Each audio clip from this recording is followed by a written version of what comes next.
আকবর ভাই, মাঠে একটা ইনসিডেন্ট করছিল, বল মনে ওদিকে চলে গিয়েছিল, দেখেছেন কিনা এবং ছোটবেলার কথা মনে পড়লো কিনা হুট করে যে বল নিয়ে গেছে, বল দিচ্ছে না? না, অ্যাকচুয়ালি আমি ব্যাটিং করছিলাম ওই সময়, আপনারা যদি খেয়াল করেছেন কিনা আমি জানি না, ওখানে যারা ছিল তারা বলতে পারবে আসলে। আর আমি শুনতেও চাইনি যে আসলে কী হয়েছে, জাস্ট শুনলাম যে একটু বল সম্ভবত ওদিকে চলে গেছিল, বাট আমি অনেস্টলি জানি না অ্যাকচুয়াল ইনসিডেন্টটা কি। আপনাদের টিমটা বেশ গোছানো মনে হচ্ছে আপনারা প্রথম দিন থেকেই, এখন পর্যন্ত আপনি এনভায়রনমেন্টটা কেমন দেখছেন? সামনে থাকে না, আমার মনে হয় যে আমাদের প্রত্যেকটা টিম যেরকম আপনারা বলছেন যে অর্গানাইজ ওয়েতে চলার চেষ্টা করছে সবাই, তো ওইভাবেই আমিও ফিল করছি যে খুবই প্রফেশনালিজম আমরা মেনটেন করার চেষ্টা করছি এবং আমি বলবো খুবই ওয়েল অর্গানাইজড।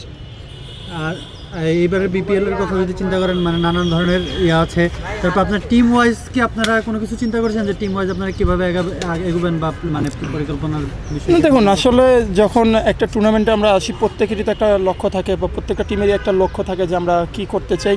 আমাদেরও অবশ্যই একদম শেষ পর্যন্ত খেলার ইচ্ছা আছে, বাট প্ল্যান ওয়াইজ যদি বলেন, আমি শিওর যে টিম ম্যানেজমেন্ট আমাদেরকে যে মেসেজটা দিয়েছে যে আমরা ফেজ বাই ফেজ বা ম্যাচ বাই ম্যাচ এগোতে চাই। অবশ্যই প্রথমে আমরা সিলেটে যেহেতু খেলা আছে, তো আমরা স্পেশালি প্রথম দুইটা ম্যাচ নিয়েই প্রথমে আমাদের পরিকল্পনা সাজানোর চেষ্টা করছি।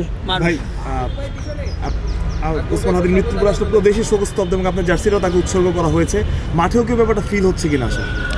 না, দেখুন, আসলে অ্যাজ এ প্রফেশনাল আপনি যখন মাঠের ভিতরে ঢুকে যান তখন আসলে অনেস্টলি যদি বলেন, আপনার ফ্যামিলির অনেক বিষয়ও আপনি মাথায় নিয়ে মাঠে নামেন না।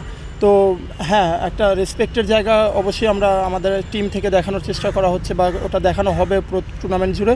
বাট আমার মনে হয় অ্যাজ এ প্রফেশনাল আমরা যখন প্র্যাকটিসে নেমে যাই বা ম্যাচে ইনভলভ হয়ে যাই, প্রত্যেকেই আসলে শুধু ক্রিকেটটা নিয়েই ভাবে। একবার আপনার পার্সোনাল জায়গা থেকে যদি বলি, মানে আপনার লাস্ট এনসিএল টি20 খুবই ভালো কেটেছে এবং একটা লম্বা টাইম পর হয়তো আপনি মানে একটা টুর্নামেন্টে খুবই মানে একটা সলিড জায়গায় ছিলেন আর কি পার্সোনালি। তারপরে আপনার রাইজিং স্টার্স এশিয়া কাপেও গিয়েছেন, এখন আবার বিপিএল।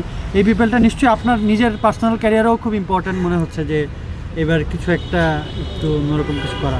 না, দেখুন, অবশ্যই লক্ষ্য আছে যে যখনই সুযোগ পাবো তখনই নিজের সর্বোচ্চটা দেওয়ার চেষ্টা করা এবং যেটা বলছেন যে হ্যাঁ, এনসিএলটা আলহামদুলিল্লাহ খুব ভালো গিয়েছে এবং চেষ্টা করব যে সেখানে যেরকম মাইন্ডসেট নিয়ে ব্যাটিং করেছি সেগুলো নিয়েই সেটাই আসলে কন্টিনিউ করার।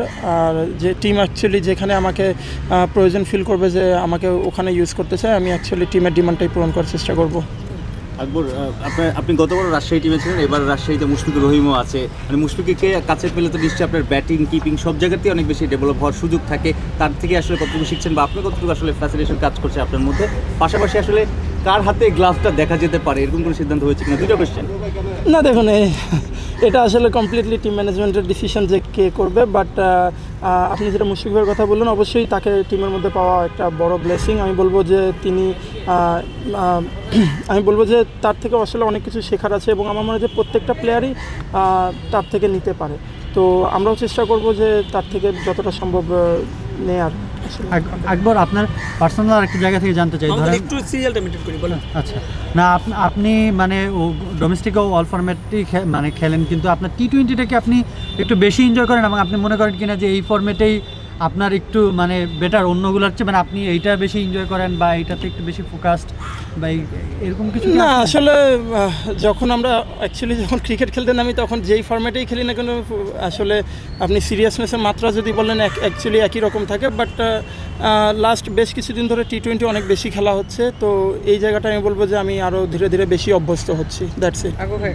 একটা জিনিস, দু ধরনের প্রশ্ন আছে। একটা হচ্ছে যে সবাই বলছে আপনারা এনসিএল খেলেছেন, দেশে বাইরে ছিল, আপনাদের রাইজিং স্টার্স ছিল, তারপরে বিপিএল, ক্লান্তির কারণে আপনাদেরকে রেস্ট দেওয়া হচ্ছে। আর একবার বলা হচ্ছে যে না, এত কম সময়ের যে প্র্যাকটিসটা চলছে, 4 থেকে 5 দিন প্র্যাকটিস করে আপনারা বিপিএল খেলতে নামবেন, সেটা যথেষ্ট না। নিজে প্লেয়ার হিসেবে কোনটা ফিল করছেন, ক্লান্তি নাকি প্রস্তুতির টাইমটা আর একটু বড় হলে ভালো হতো? না, দেখুন, আসলে আপনি ক্লান্তির কথা যদি প্রথমে বলেন তাহলে আমি বলবো যে আমরা যখন এনসিএলটা শেষ করলাম তারপরে কিন্তু আমরা প্রায় 5-6 দিন ব্রেক নিয়েছি। তো আমার মনে হয় যে 5-6 দিনের ব্রেক একটা প্রফেশনাল প্লেয়ারের জন্য এনাফ ব্রেক। তো আমি বলবো যে ক্লান্তির জায়গাটা আসলে নাই। আর প্র্যাকটিসে যেটা বললেন যে প্রস্তুতির সময়টা, আমি বলবো যে যেহেতু আমরা 4 ডেটা খেলেছি, অবশ্যই তার আগে তো most of the player NCL T20 খেলেছে। আর তো আপনি ইন্টারন্যাশনালেও যখন দেখবেন না, আসলে এখন প্রত্যেকটা টিমই এত ব্যস্ততা থাকে প্রত্যেকটা টিমের যে কেউই আসলে যে বলবে যে এক সপ্তাহ 10 দিন ধরে একটা প্র্যাকটিস করে বা একটা ফরম্যাট প্র্যাকটিস করে, ব্যাপারটা এরকম না। আমার মনে হয় 2-3টা নেট সেশন প্র্যাকটিস করে প্রত্যেকটা ইন্টারন্যাশনাল টিমও আসলে ওইভাবে করে রেডি হচ্ছে। তো আমি বলবো যে ইটস অল অ্যাবাউট যে কে কীভাবে অ্যাডজাস্ট করছে। আবুল ভাই, সাকলাইন আপনাদের সাথে উঠতে এশিয়া কাপে ছিল এবং আসলে ওর মধ্যে স্পেশালিটিটা কি এবং আপনার দলেও আছে, আসলে কতটা ভাইটাল হতে পারে সাকলাইন? সাকলাইনকে বেসিক্যালি আমি তো 3 বছর ধরে খুব কাছ থেকে দেখছি, যেহেতু ও 3 বছর ধরে এনসিএল খেলছে বা রংপুর থেকে। তো সবাই আসলে অনেকেই বলাবলি করছে যে ও ডিরেক্ট টেনিস থেকে আসছে, ব্যাপারটা তো আসলে এমন না। ও ক্রিকেট বলের সাথেও প্রায় 5-6 বছর ধরে আছে। তো ও খুবই কুইক ডেভেলপ করছে আমি বলবো, এবং আমার মনে হয় যে যখন 3 বছর আগে ওকে দেখেছি এবং এখন যেটা দেখছি, আমি বলবো যে is a very quick learner actually. Mushfiq ভাই তো ফিট করবে, আপনি কি কনফিডেন্ট কি না যে আপনার last 2 months as a batter top 6-এ পজিশন ডিমান্ড করতে পারে? না দেখুন, আসলে প্রত্যেকটা প্লেয়ারই তো এক্সপেক্ট করে এবং যে আমি খেলবো, তো এক্সপেকটেশন আমারও ওটাই আছে যে আমি ইনশাল্লাহ খেলবো। আর এটা আসলে কমপ্লিটলি আমি যেটা বললাম যে এটা তো আসলে টিম ম্যানেজমেন্টের ডিসিশন যে কে কাকে খেলাবে। বাট আমি রেডি আছি, যখনই প্রয়োজন পড়বে ইনশাল্লাহ আমি যে কোনো রোলে খেলার জন্য রেডি আছি। ইউ ফিল লাইক যে আপনি ওই পজিশনে আসছেন বা অ্যাচিভ করছেন ওই পেডিগ্রিটা লাস্ট 5 বছরে অ্যাজ এ ব্যাটসম্যান ডিমান্ড করতে পারেন? দেখুন, এটা আসলে আমার জন্য অ্যান্সার দেওয়া কঠিন। এটা মানে আমার অ্যান্সার দেওয়াও ঠিক হবে না এটা, কেননা আমি চাই না যে আমার কোনো কমেন্ট টিমের পরিবেশকে অন্যরকম একটা বিব্রতকর অবস্থায় ফেলুক। তো আমি বলবো যে এটা it's all up to them.